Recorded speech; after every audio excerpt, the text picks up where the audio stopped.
La carretera. La lluvia fresca de la tarde había caído sobre el valle, humedeciendo el maíz en los sembrados de las laderas, golpeando suavemente el techo de paja de la choza. La mujer no dejaba de moverse en la lluviosa oscuridad, guardando unas espigas entre las rocas de lava. En esa sombra húmeda, en alguna parte, lloraba un niño. Hernando esperaba que cesase de llover para volver al campo con su arado de rejas de madera. En el fondo del valle hervía el río, espeso y oscuro. La carretera de hormigón, otro río, yacía inmóvil, brillante, vacía. Ningún coche había pasado durante esa última hora. Era, en verdad, algo muy raro.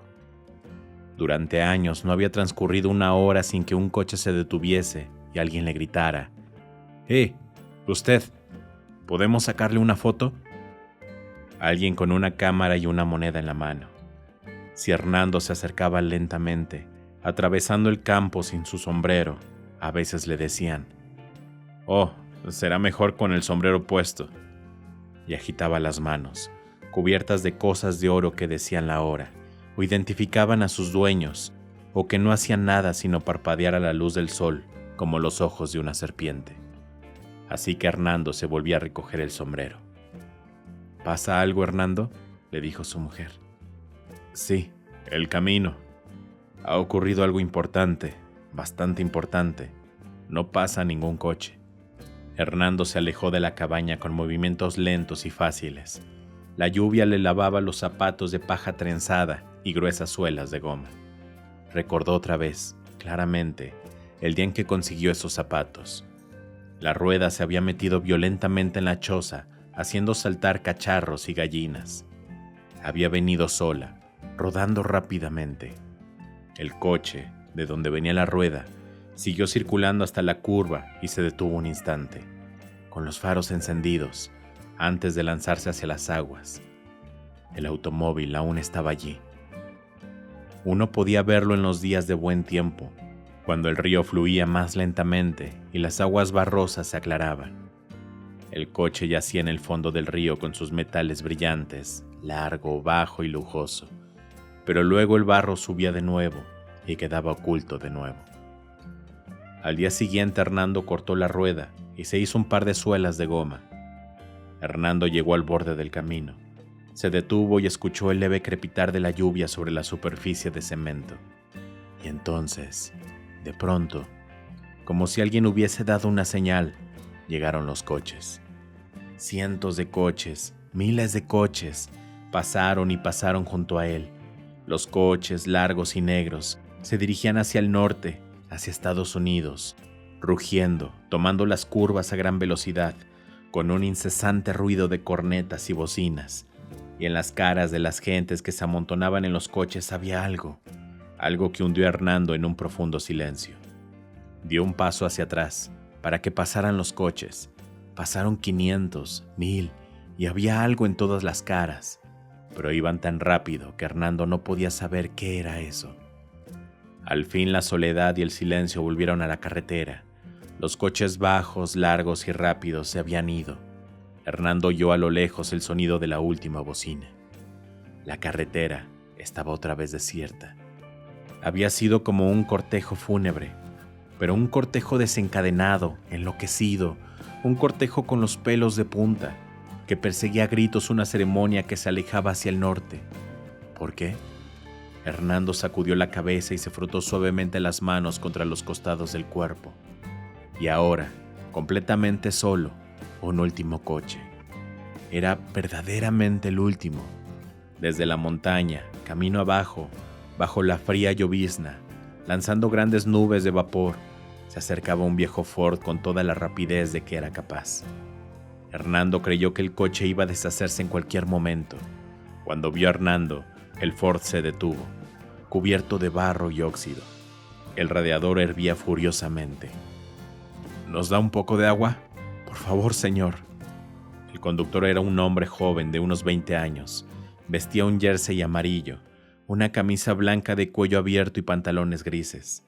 La lluvia caía sobre el coche sin capota, mojando al joven conductor y a las 5 muchachas apretujadas en los asientos. Todas eran muy bonitas. El joven y las muchachas se protegían de la lluvia con periódicos viejos, pero la lluvia llegaba hasta ellos, empapando los hermosos vestidos, empapando al conductor.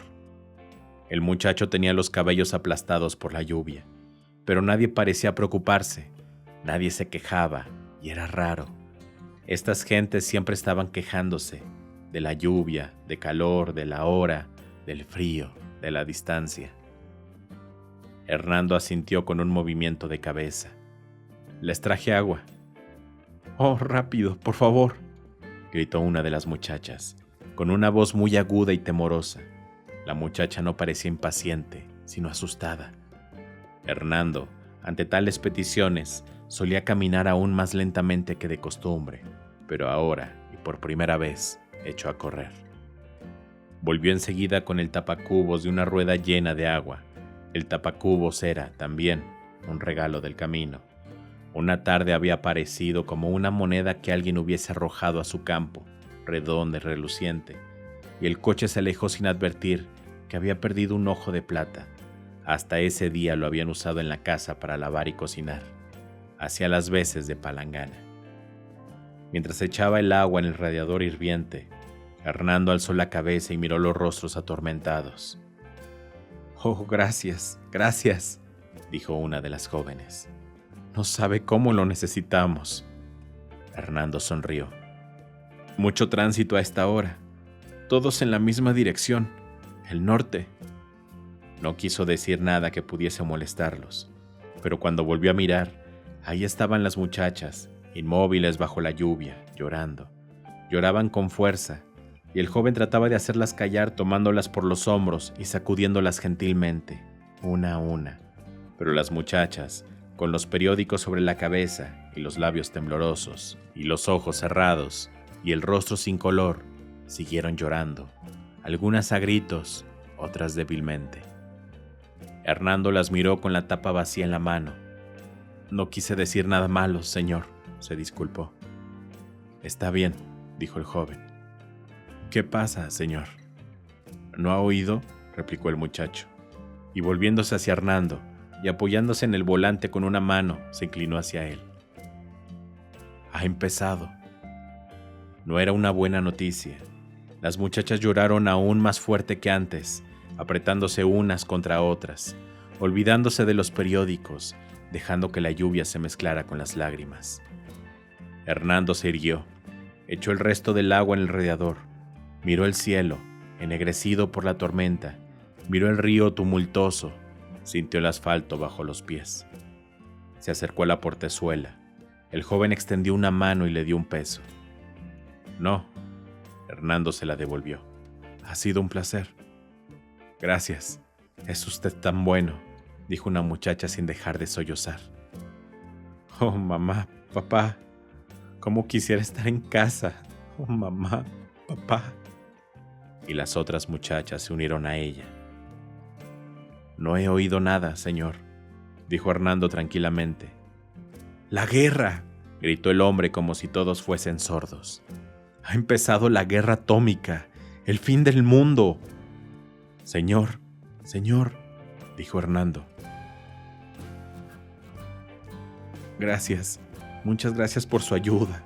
Adiós», le dijo el joven. «Adiós», dijeron las muchachas bajo la lluvia, sin mirarlo. Hernando se quedó allí, inmóvil, mientras el coche se ponía en marcha y se alejaba por el valle, con un ruido de hierros viejos.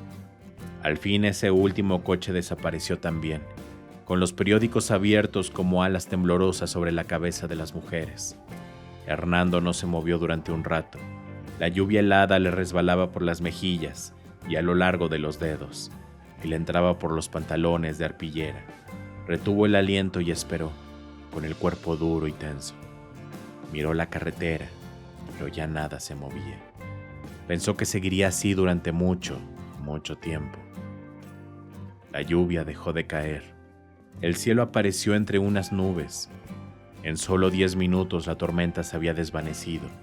Como un mal aliento, un aire suave traía hasta Hernando el olor de la selva. Hernando podía oír el río, que seguía fluyendo, suave y fácilmente. La selva estaba muy verde, todo era nuevo y fresco. Cruzó el campo hasta la casa y recogió el arado. Con las manos sobre la herramienta, alzó los ojos al cielo donde empezaba a arder el sol. ¿Qué ha pasado, Hernando?, le preguntó su mujer, atareada. No es nada, replicó Hernando. Hundió el arado en el surco. ¡Burro!, le gritó al burro, y juntos se alejaron bajo el cielo claro, por las tierras de labranza que bañaba el río de aguas profundas. ¿A qué llamarán el mundo?, se preguntó Hernando.